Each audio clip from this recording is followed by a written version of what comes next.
Hello friends, today in this video we are going to talk about how to add password in your iPhone 7 Plus.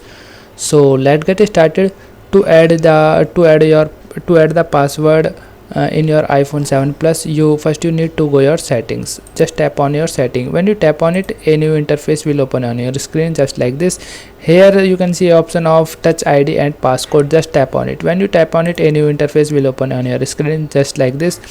Here you can see option of turn passcode on. Just tap on it. When you tap on it, you can see the passcode screen. Okay, so there is also passcode options. Just tap on it. When you tap on it, you can see a lot of options.